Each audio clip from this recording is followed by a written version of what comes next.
untuk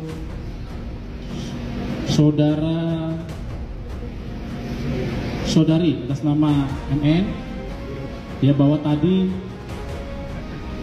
pada Kamis tadi tanggal 5 Juni tahun 2025 tepat di pukul 12.00 waktu Indonesia Barat, ya, untuk tersangka dengan inisial IN dan NN telah diserahkan kepada tahap 2 kan kepada Kejaksaan Negeri Jakarta Selatan, ya. Jadi tersangka diserahkan berikut dengan barang bukti. Yang pertama, bukti dokumen surat, ada 9 dokumen yang diserahkan. Kemudian barang bukti digital, ada 5 USB flash disk yang berisi dokumen elektronik. Kemudian 8 telepon genggam.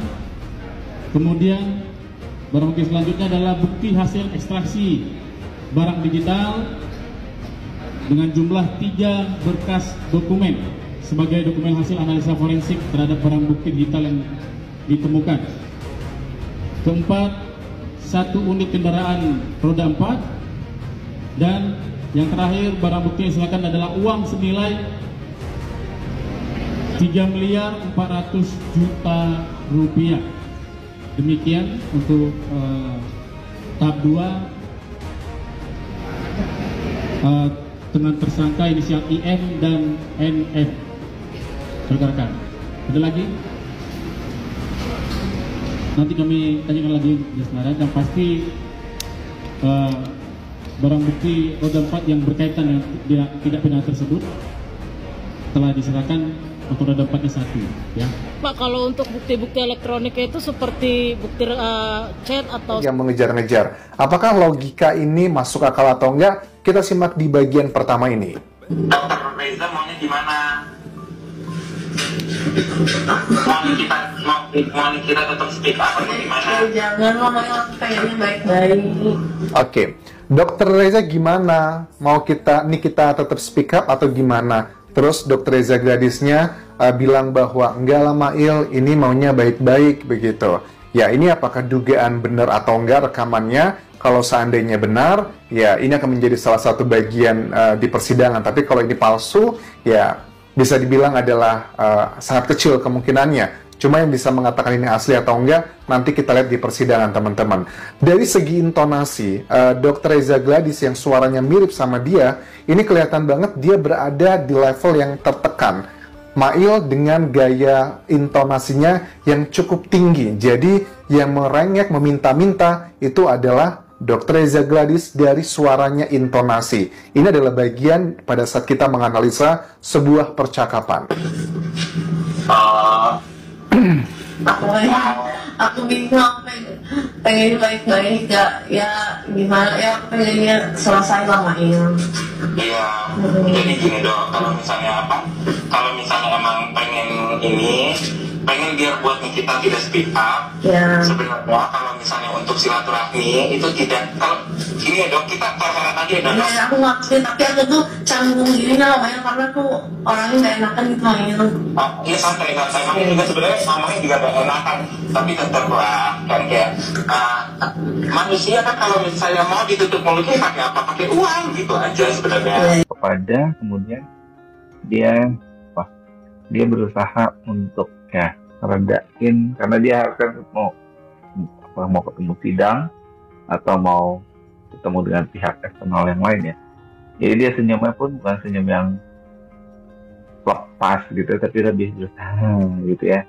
Akhirnya saya bisa keluar sebentar gitu ya. Nah, itu yang dia mau tunjukkan, dan kemudian matanya agak lagi mau mencoba kira-kira menjawab apa, hanya kemudian kan bisa jadi ketika dari perjalanan dari dalam menuju keluar dia sudah di brief ya untuk tidak menyampaikan atau mengomentari apapun, kira-kira begitu ya kan, karena dia kan model orangnya akan selalu berkomentar gitu kan, akan selalu menyampaikan sesuatu bahkan kadang-kadang di luar ekspektasi orang untuk ngomongin. Nah itu dia nahan, dan dari mana ketika ada momen itu lihat ada tarikan di wajahnya itu, ada Penanganan kasus NM dan IM ini sudah berada dalam kewenangan Kejari Jakarta Selatan, dan saat konferensi pers kemarin, yaitu pelimpahan tahap kedua, diinformasikan kembali terkait dengan pasal-pasal yang menjerat NM dan IM ini dengan pasal yang berlapis-lapis. Wow.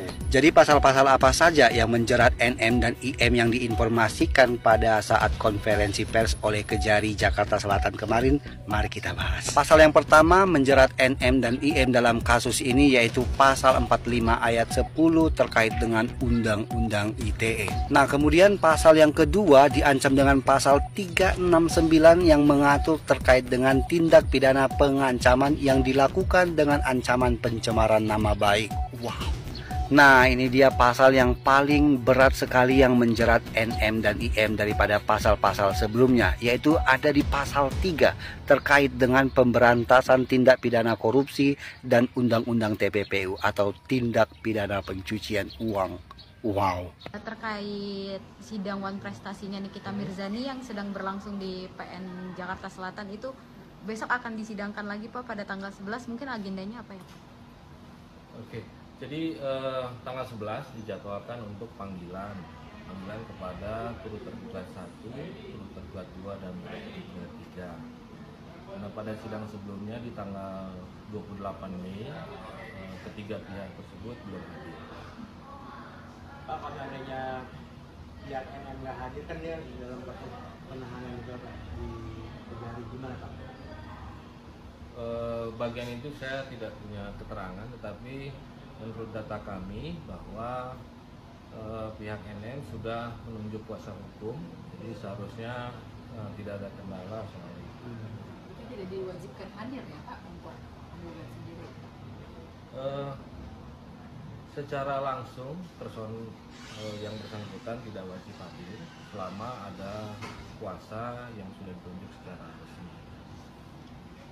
Pak, kalau yang untuk kasus pidana sendiri belum masuk ya Pak untuk di Pengadilan Negeri Jakarta Selatan sendiri? Sampai saat ini kami belum menerima pelimpahan perkara atas nama yang bersangkutan. Hal yang sama, kami juga belum menerima. Kira-kira prosesnya biasanya itu berapa lama sih Pak? Bisa ditentukan nggak sekitar 2 minggu, seminggu dari pelimpahan dari kejaksaan ke pengadilan sendiri Pak? Pelimpahan ke kejaksaan saya tidak belum bisa memberikan keterangan ya, karena memang itu ada di pihak kejaksaan. Tetapi kalau dari sistem kami setelah menggunakan pelimpahan secara elektronik, maka dalam waktu singkat apabila perkara sudah diregister, maka akan dilakukan proses mulai dari penunjukan hakim yang akan menyidangkan, lalu tahapan lainnya yang diperlukan. Nikita Mirzani dari Polda Metro Jaya ke Kejaksaan dengan pakai seragam oranye, tidak diborgol. Nah, keluar dari Kejaksaan tadi dititipkan di Rutan Pondok Bambu, itu pakai seragam merah hitam, tangannya diborgol. Di sini kita melihat buka ruang dari pengacaranya bahwa nanti ada kejutan. Seharusnya dia ikuti aja dulu prosedurnya, kan kliennya lagi sedang perpindahan tahap 2. Nah, kita minta kepada P21 bukan sekedar wacana, tetapi telah berkas lengkap, lalu siap untuk naik sidang dan siap bongkar-bongkaran di pengadilan. Para fansnya bilang kalau Nikita Mirzani ini seolah-olah dikriminalisasi oleh Polda. Padahal dia tidak diborgol itu dari Polda. Kalau di jaksa nggak bisa main-main. Ini yang selalu gue bilang. Kalau lu bicara selalu hobi menghina orang, nggak jaga ucapan, akhirnya yang terjadi itu bukan kriminalisasi, tetapi karma yang datang dalam bentuk jaksa. Tapi biar bagaimanapun, gue juga kasihan karena dia seorang wanita ya. Cuman kok ya dulu-dulu nggak mikir gitu kalau kok hina-hina orang. Mungkin buat kalian merasa kalau misalnya hukum itu bisa dibeli. Walaupun banyaknya oknum, kalau kebenaran sudah bertindak, nggak ada oknum di dalamnya. Telah dilakukan juga kan penyitaan untuk asetnya dia, nggak tahu gua 3M apa 4M kayak gitu di rekeningnya, atau ada mobil juga yang disita. Nah, dari situ aja sudah membuktikan kalau ada uang yang telah diambilnya. Entah apapun itu, walaupun kalian bilang, ini sepertinya pasal pemerasan akan dihapuskan. Kita bilang aja akan dihapuskan. Ada pasal-pasal lain yang pokoknya dia pasti kena, gitu loh. Patokan gue, uang itu udah di tangan dia, itu aja sih. Tapi semua yang terbaik buat Nikita Mirzani. Dan nanti, kalau lu bebas ataupun enggak, jangan lupa, hukum kebenaran itu bukannya absen, tetapi telat datang, ya. Dan dia bukan berbentuk uang, tetapi berbentuk jaksa.